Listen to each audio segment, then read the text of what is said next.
Good afternoon, everyone. Welcome to part 8 of this lecture series on the rules on criminal procedure.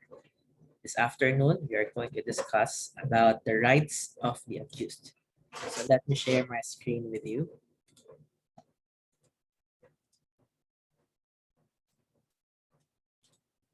Okay. We are now on Rule 115, the rights of the accused. So Rule 115 would provide for the enumeration of the different constitutional and statutory rights of the accused. We start with the rights of the accused at the trial. Now, according to the Constitution, the right of the accused must be guaranteed. One of them is the right to be presumed innocent, or what we call as presumption of innocence. Presumption of innocence simply means, class, that unless and until a person accused of a crime is proven beyond reasonable doubt guilty of the crime charge, then he is to be presumed innocent. Presumption of innocence means that a person may not be punished without the observation of due process and without the court of law pronouncing the accused as guilty. In other words, class, a mere accusation is not equivalent to a conviction. No? Only the court of law can convict the accused of the crimes or the crime charge of him. No? Not even the law enforcement authority, not even the prosecutors will have the authority to pronounce that the accused is guilty of a crime. No? The Constitution vests the authority or the power to convict the accused to the courts of law. Only the courts of law can convict an accused. So without conviction by the courts of law, then a person is presumed to be innocent. No? So much so that the accused does not have the obligation to prove his innocence. But because of the presumption of innocence, the accused does not have the obligation to prove his innocence. But it is the obligation or the burden of the prosecution to prove all the elements of the crime charge. Okay? Now, if the accused has the right to be informed of the nature and cause of the accusation against him, that means that whatever is being charged of the accused must be informed to him. No?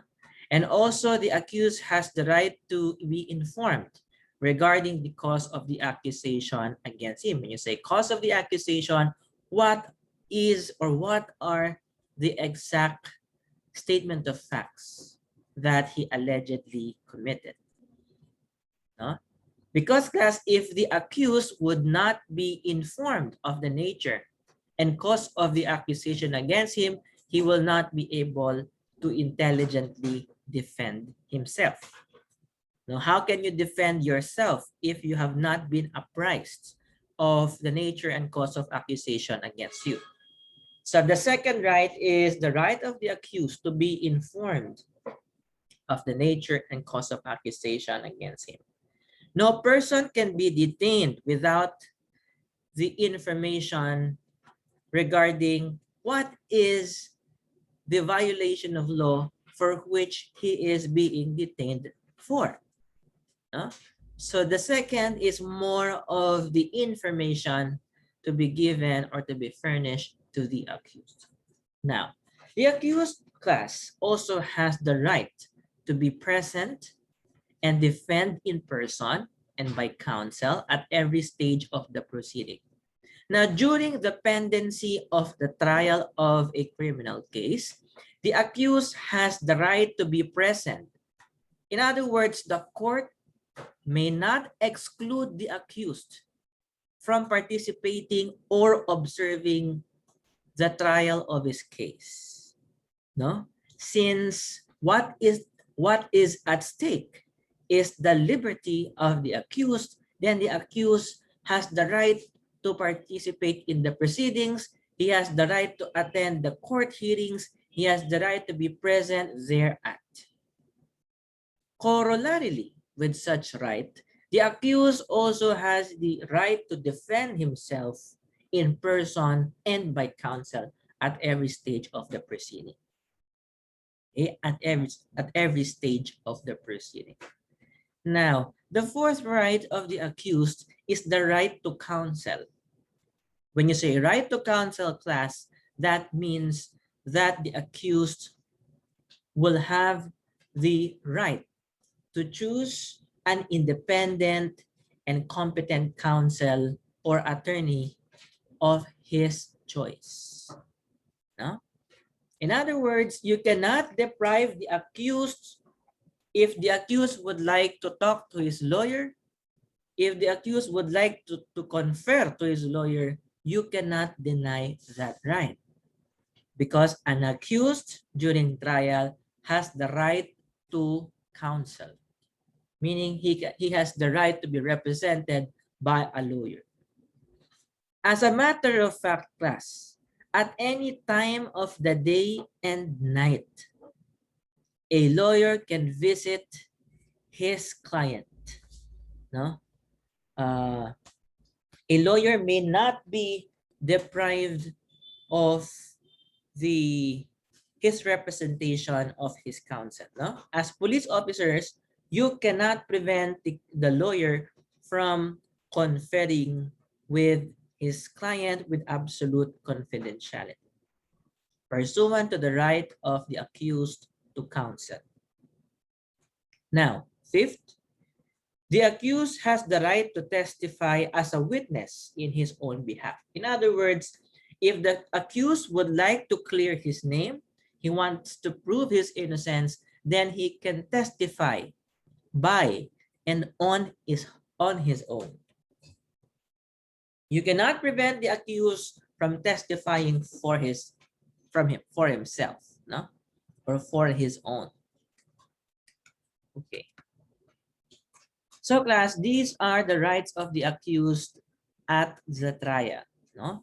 He has the right against self-incrimination, right to be presumed innocent until proven guilty, the right to be informed of the nature and cause of accusation against him, the right to be present and defend in person and by counsel at every stage of the proceeding, the right to counsel, the right to testify as a witness in his own behalf.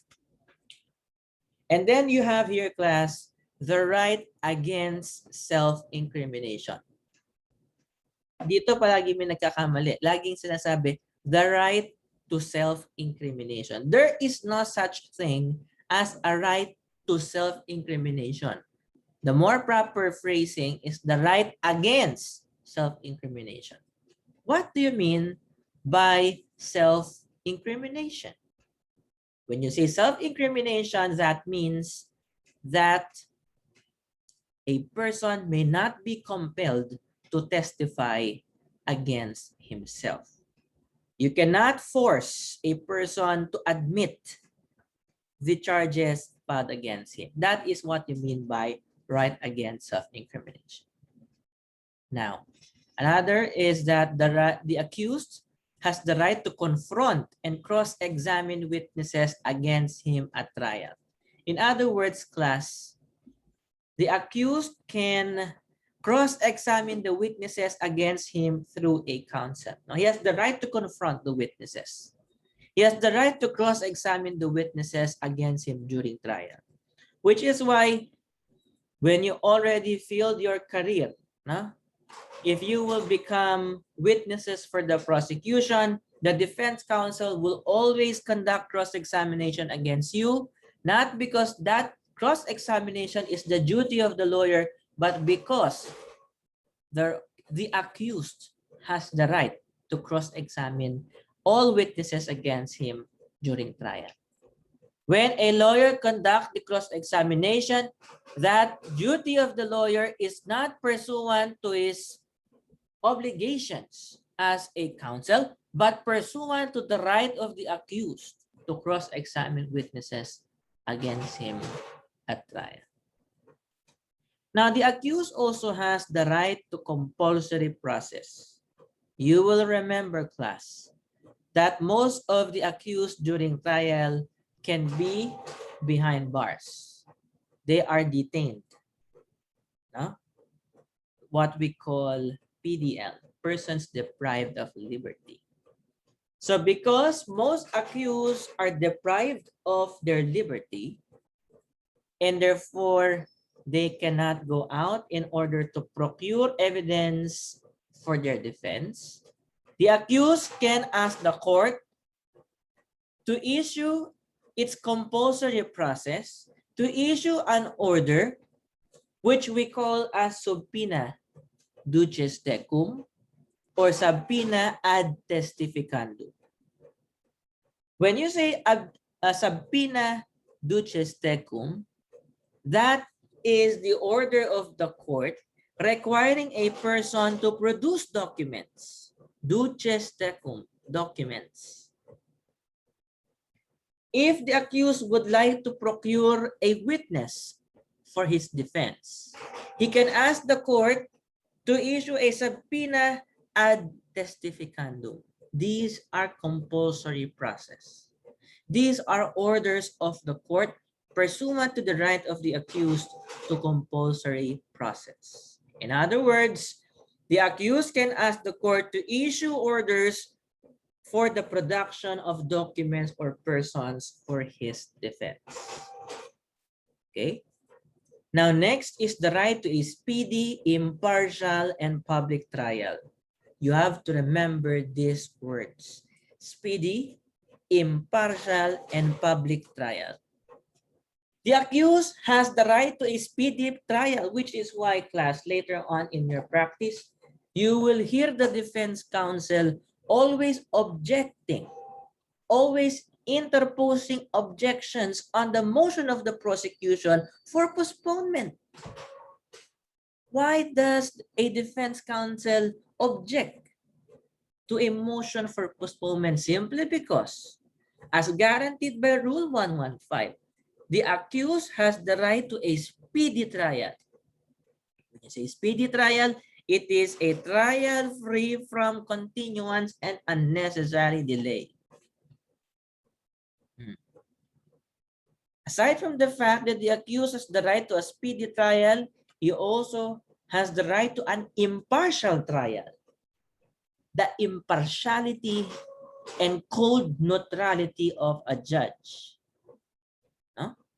That the judge would not presume the accused to be guilty of the crime charge, but the judge must be sitting in his position as a cold neutral officer of the court. And a public trial, meaning the cases will be conducted with the view of the public. Huh? So the right to a speedy, impartial, and public trial. And also under Section 1 of Rule 115, the accused has the right to appeal on all cases allowed by law and in the manner prescribed by law. Now, let us go to the right of the accused to be presumed innocent. As a general rule, an accusation is not synonymous with guilt. The presumption of innocence must be overcome by evidence of guilt beyond reasonable doubt. So what can overturn the constitutional presumption of innocence is an evidence of guilt beyond reasonable doubt. Now, the burden to prove that the accused is guilty of the crime charge lies on the prosecution to overcome such presumption by presenting the quantum of evidence required. So the quantum of evidence or the weight of evidence required in order to convict the accused is guilty or guilt beyond reasonable doubt. Yan. Now, said by the Supreme Court, conviction of the accused should be based on the strength of the evidence of the prosecution and not on the weakness of the defense. Anong ibig sabihin niya, class? Conviction should be based on the strength of the prosecution and not on the weakness of the defense.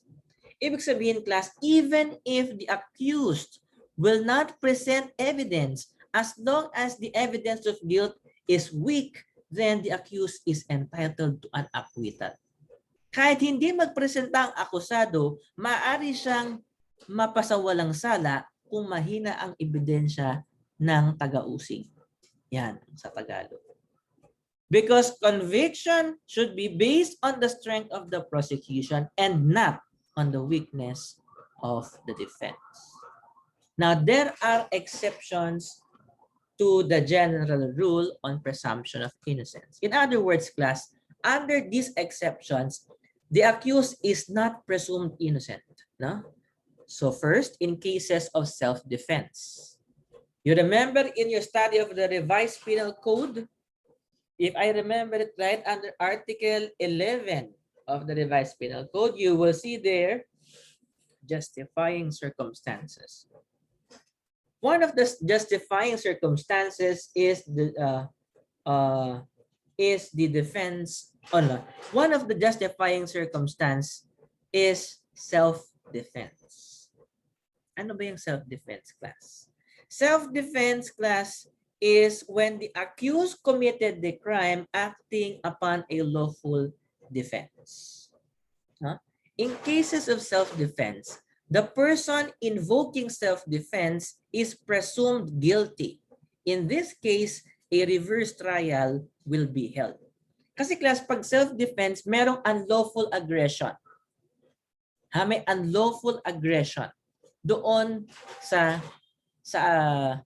the deceased person or the victim. No? And then because of the unlawful aggression, the person to be attacked will employ reasonable means to prevent or repel such attack. Yan ang self-defense. For example, X is about to draw a bolo and in the act of hacking Y. And then out of fear for his life, what Y did is to kick X to disarm him. The act of kicking X resulted to him falling down and hit his head on the pavement of the road, killing him in the process. Now, since X was killed pursuant to Y's act of self-defense, if Y will be prosecuted for the crime of homicide, then he can invoke Article 11 of the revised penal code, invoking self-defense. He acted in self-defense. If you acted in self-defense, the accused will admit the crime charge. Yes, I committed the act of kicking X, but I kicked X in self-defense. In other words, class, in cases of self-defense, the person invoking self-defense is presumed guilty because of his admission of the acts constituting the crime. Now, because the accused have admitted the crime, the acts constituting the crime charge of him, then there will be a reverse trial. Inamin niya na siya ang gumawa nun, but he acted on a lawful self-defense. So, despite the admission, he interposes a defense. So, magkakaroon ng tinatawag na reverse trial. Pag reverse trial, class, ang unang-unang magpe-present ng evidence yung accused instead of the prosecution. Bakit? Kasi inamin na ni accused yung patutunayan ng prosecution na siya ang pumatay. But the accused will only prove his lawful defense. And what is his lawful defense? Self-defense under Article 11. Okay? So in self-defense, the accused is presumed guilty. And in this case, a reverse trial will be held. That means that the defense will present evidence ahead of the prosecution. Now, the legislature may enact that when certain facts have been proved, they shall be prima facie evidence of the existence of guilt of the accused and shift the burden of proof. Now, class, ang sabi natin kanina, the evidence required to convict the accused is proof beyond reasonable doubt. Ano ba yung tinatawag na reasonable doubt? No? Kasi pag may reasonable doubt, class, doon sa evidence ng prosecution, maa-acquit si accused. So what is reasonable doubt? Reasonable doubt is the doubt engendered by an investigation of the whole proof and an inability after such investigation to let the mind rest easy upon certainty of guilt. Absolute certainty is not demanded by law to convict any criminal charge, but only moral certainty is required as to every proposition of proof requisite to constitute the offense. Ano naman tinatawag nating equipoise rule? Equipoise rule.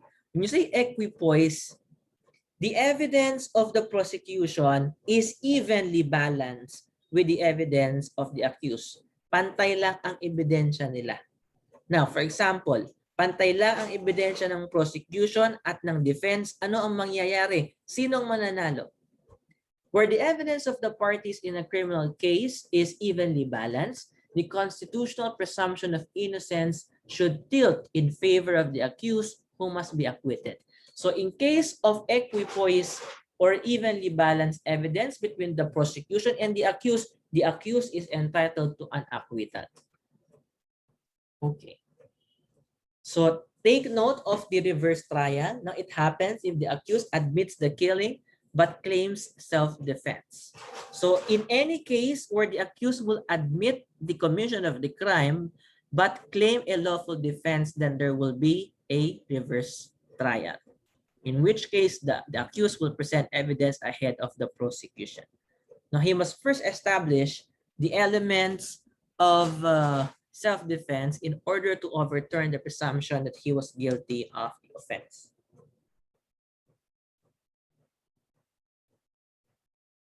Now, ano ba yung tinatawag na accused right to be informed?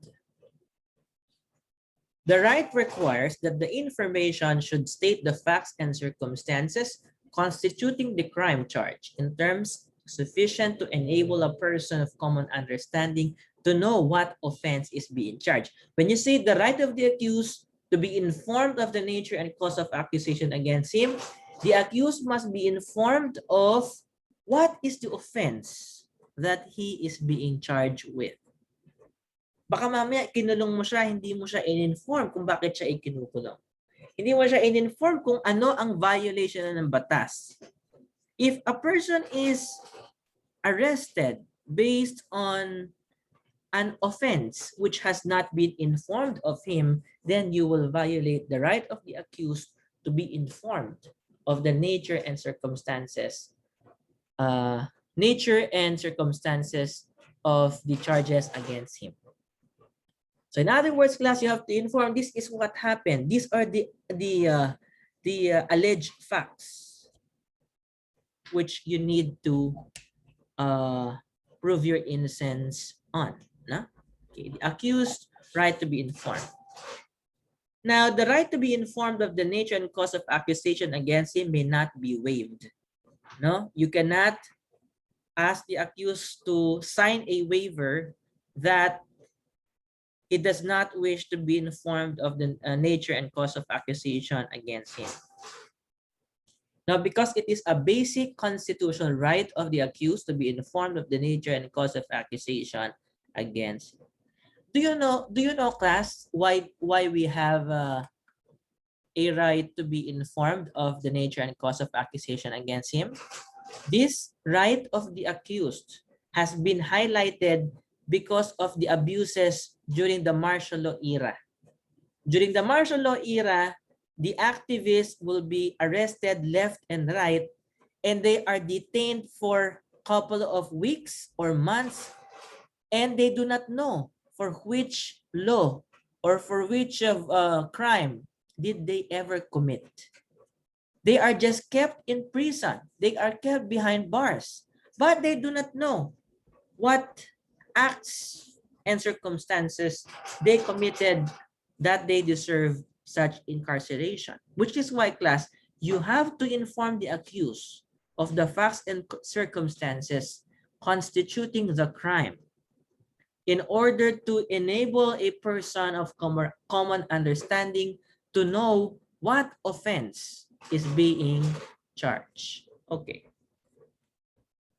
Now, what are the instances where the presence of the accused is mandatory in criminal proceedings? Class, please memorize all of this.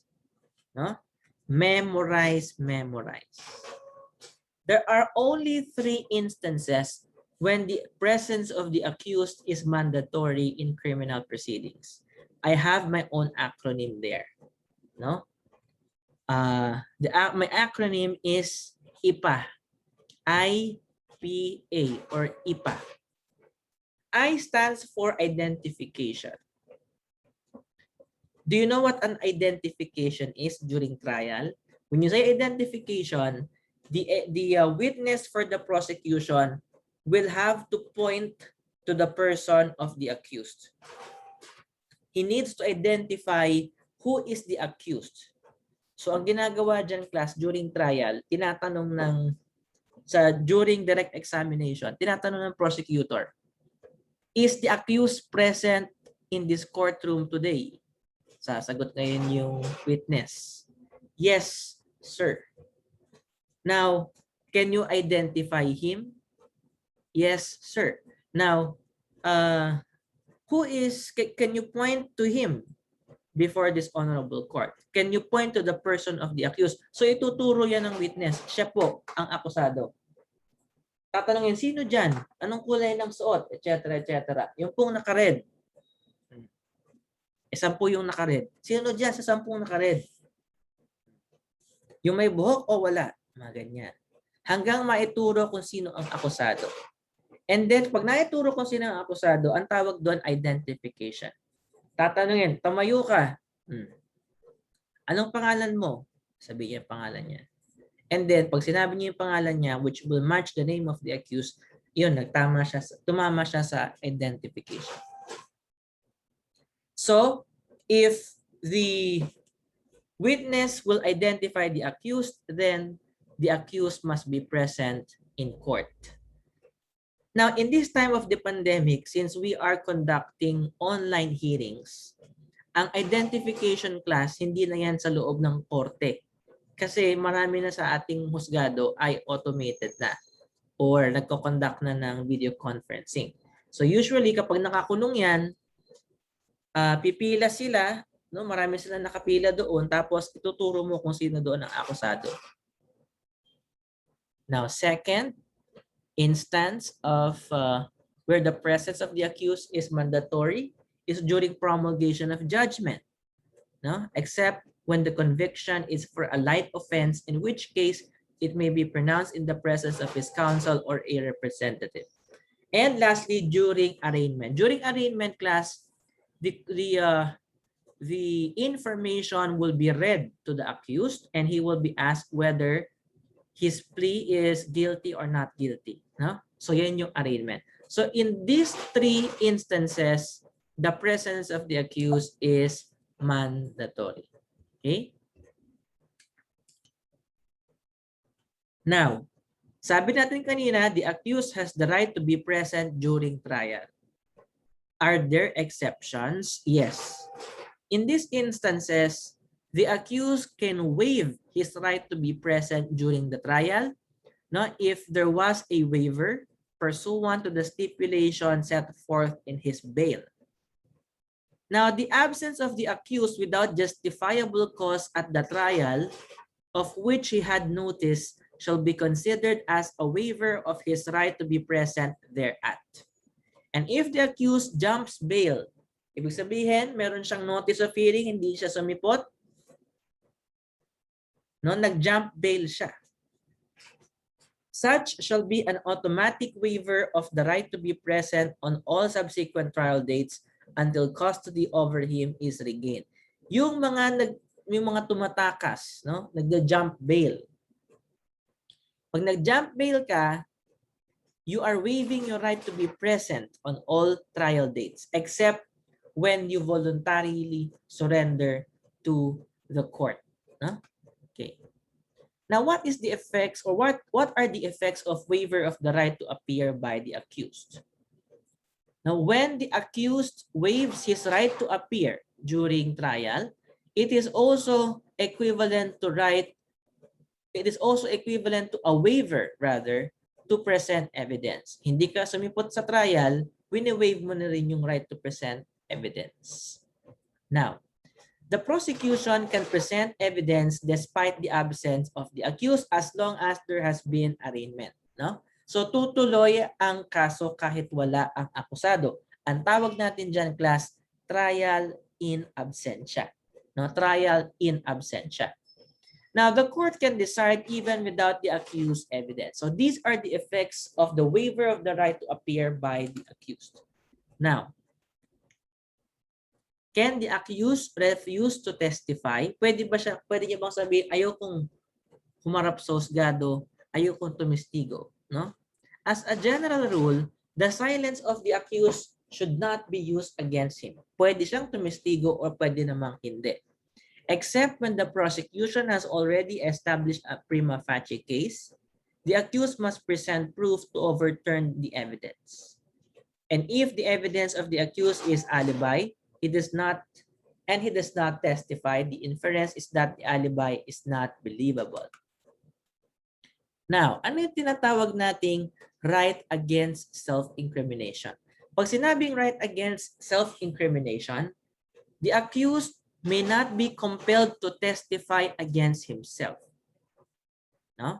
Pero kasama ba dyan yung hindi pagpoproduce ng real and physical evidence? The answer is no.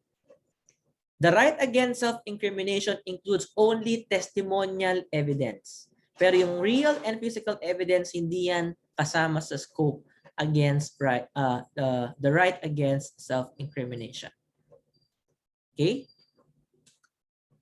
Now, the purpose of the right against self-incrimination is so that the state will not use its coercive powers from extracting from the suspect testimony that may convict him. Now,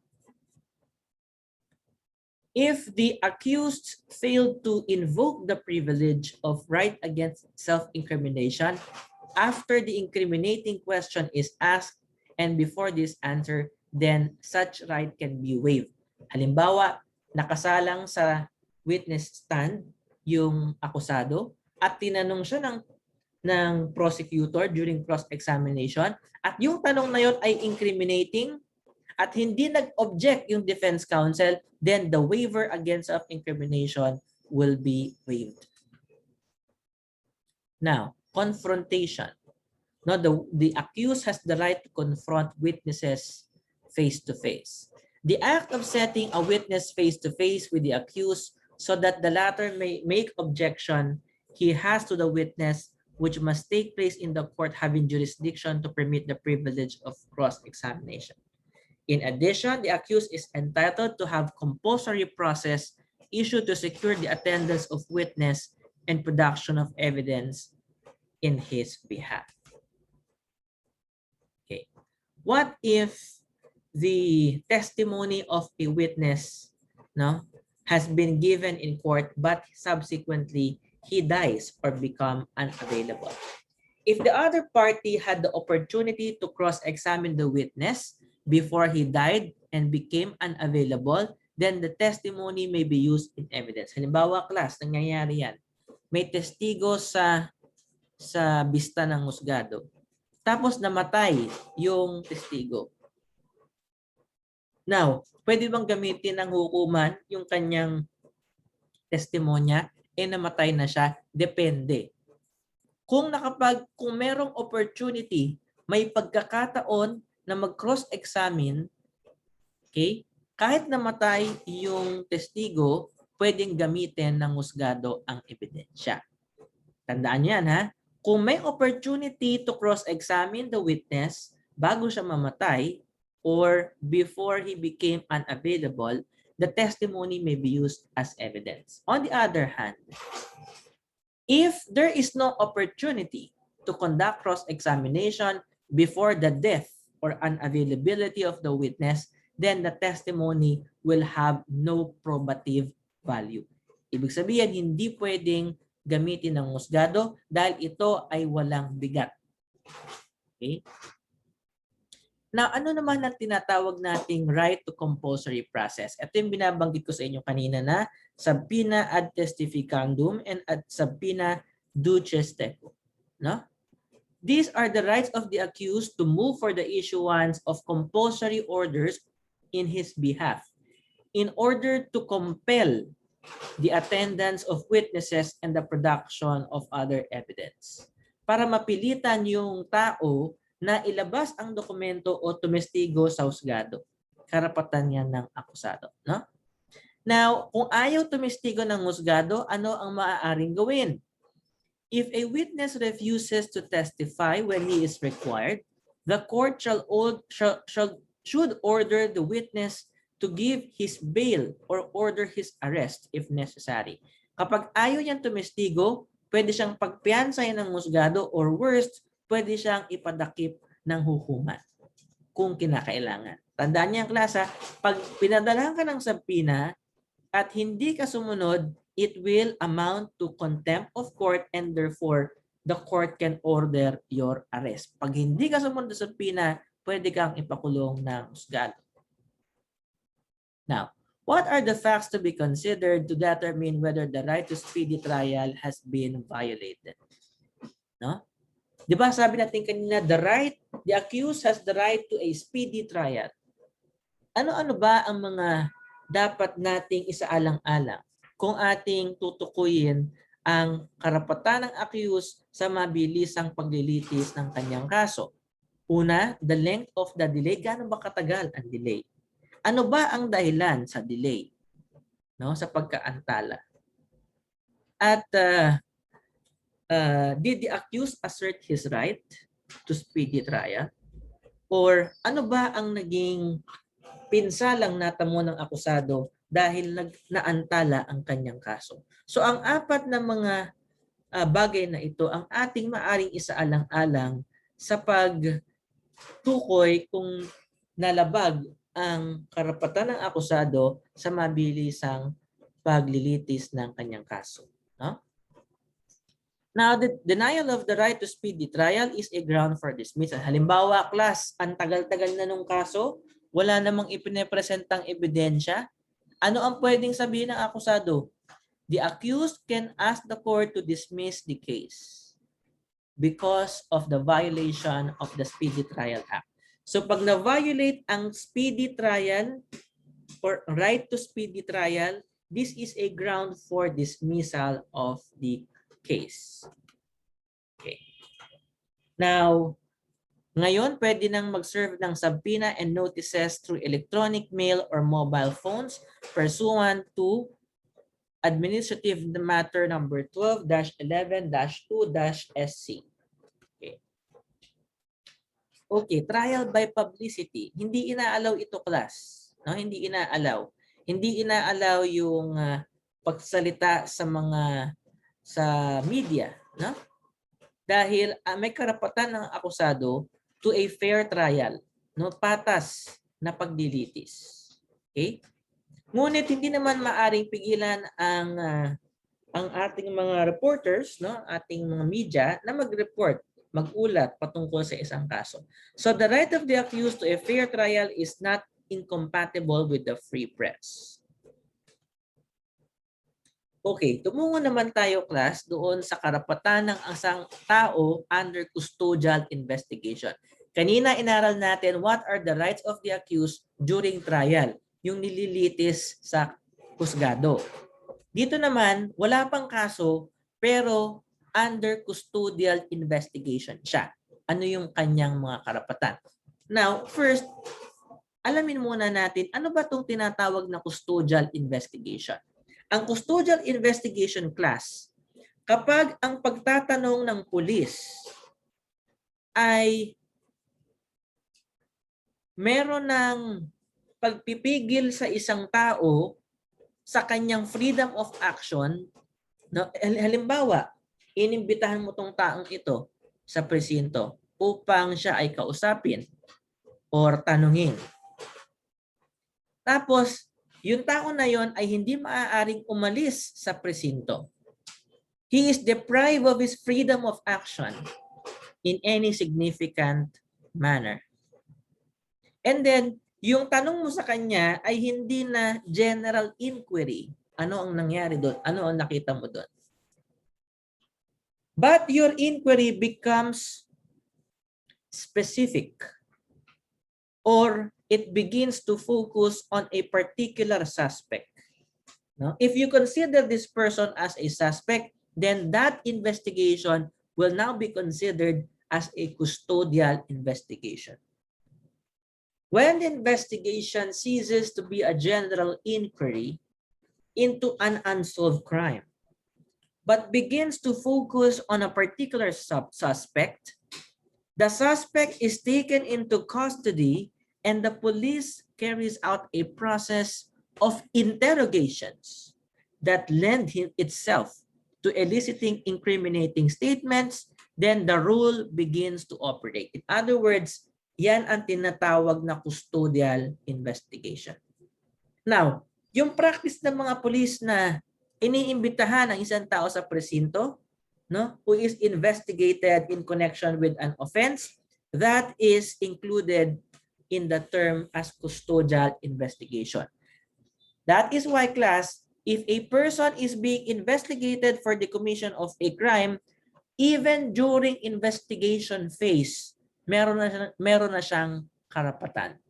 Ang tawag dyan, rights of persons under custodial investigation. Now, ano-ano ang karapatan ng isang tao under custodial investigation? Number one, the person arrested, detained, or invited or under custodial investigation must be informed in a language known to or understood by him of the reason for the arrest. And he must be shown out the warrant of arrest, if any. Every other warnings, informations, or communications must be in a language known to and understood by the said person.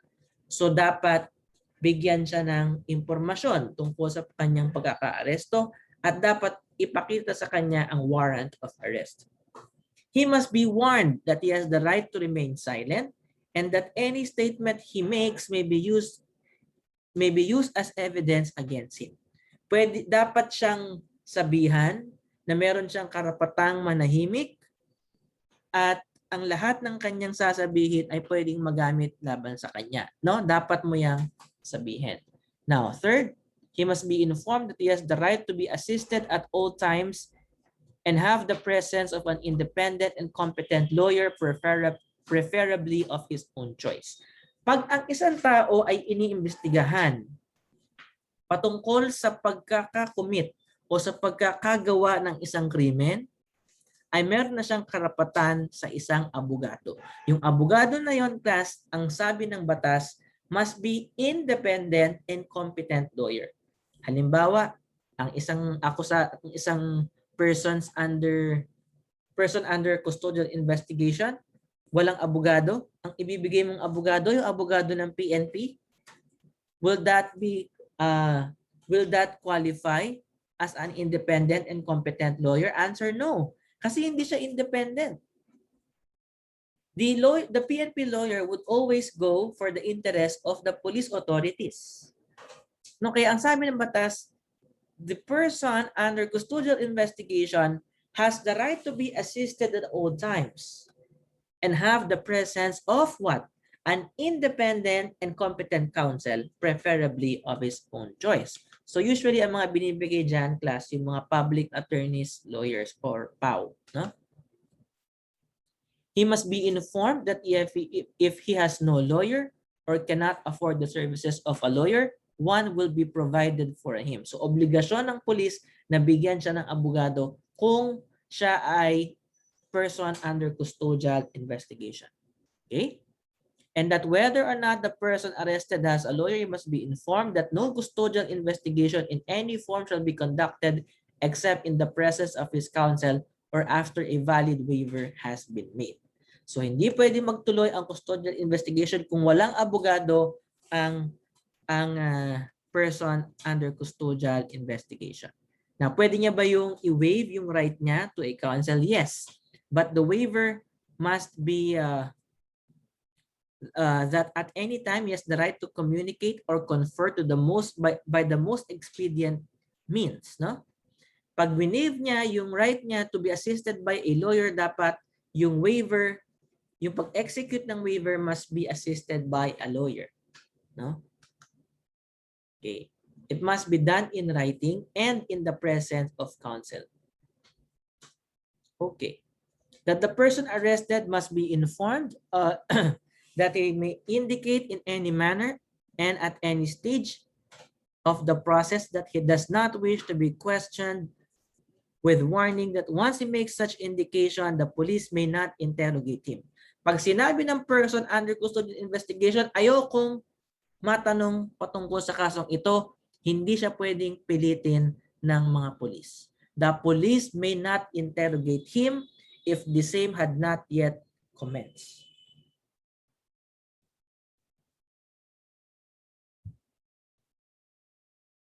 Okay. Now, the person arrested must be informed that his initial waiver of his right to remain silent, the right to counsel, or any of his rights does not bar him from invoking it at any time during the process. Halimbawa, winave niya yung right to remain silent, winave niya yung right to counsel, anytime during the process, pwede niya pa rin niya i-invoke subsequently. No? He must also be informed that any statement or evidence, as the case may be, obtained in violation of the foregoing, whether inculpatory or exculpatory, in whole or in part, shall be inadmissible in evidence. Pag hindi nasunod ang mga karapatang ito, ay hindi maaaring tanggapin ng husgado ang ebidensyang nakalap. Okay. Now, what is the importance of the right to counsel in custodial investigation? The importance of the right to counsel is so vital that under existing law, in the absence of any lawyer, no custodial investigation shall be conducted, and the suspected person can only be detained by the investigating officer in accordance with the provisions of Article 125 of the Revised Penal Code. Kaya class, kung walang abogado, as a rule, walang custodial investigation. Pag hindi binigyan ng abogado ang isang person under custodial investigation, hindi ito pwedeng magtuloy. Ha? Tandaan nyo yan. At dahil walang custodial investigation, hindi mo siya pwedeng ikulong ng mas matagal doon sa period na nakalagay sa Article 125 ng Revised Penal Code. 18 hours, 12 hours, 18, and 36 hours. No? If I am not mistaken. So you just refer to Article 125. So let us check. Okay. Article 125 ng Revised Penal Code. Okay, you remember this in your study of the Revised Penal Code, Book 2. So hindi mo pwedeng i-detain ang isang akusado ng mas mahaba sa 12 oras kung ito ay isang krimen na pwedeng patawan ng light penalties, or 18 oras for crimes punishable by correctional penalties, and 36 hours for crimes punishable by afflictive or capital penalties. So 12, 18, or 36. 12 hours, light penalties, 18 hours, correctional penalties, 36 hours, afflictive or capital penalties. Okay. Okay.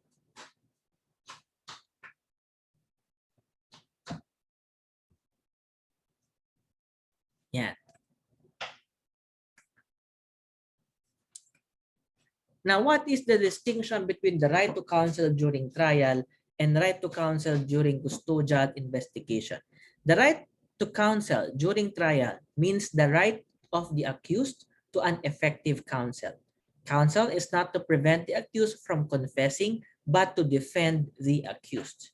On the other hand, the right to counsel during custodial investigation requires the presence of competent and independent counsel who is preferably the choice of the accused.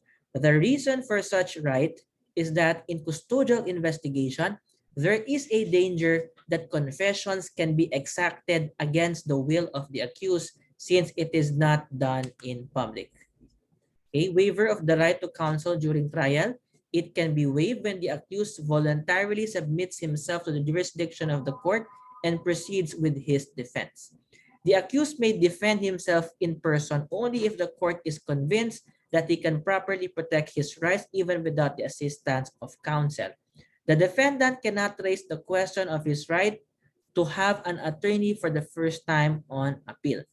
This right may be waived, but to ensure that the waiver is voluntary and intelligent, the waiver must be in writing and in the presence of the counsel of the accused.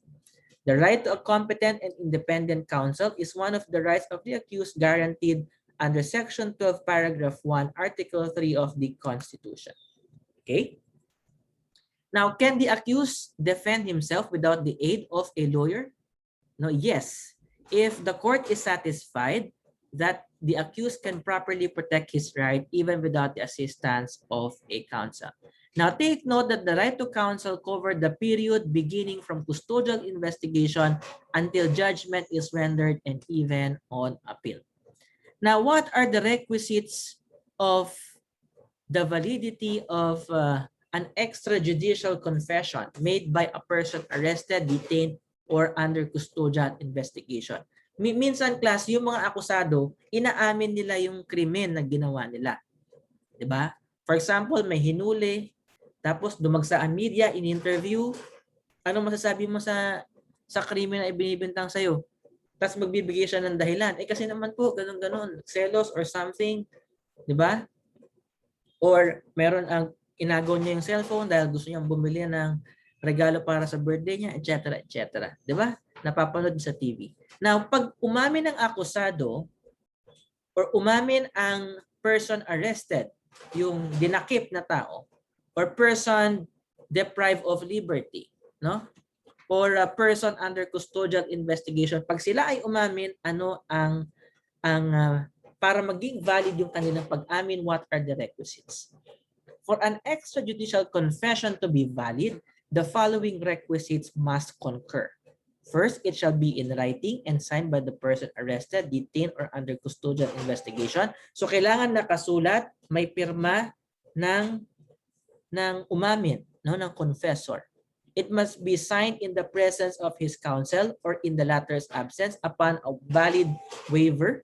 So, kailangan yung pagpirma niya ay naandon ang kanyang abogado.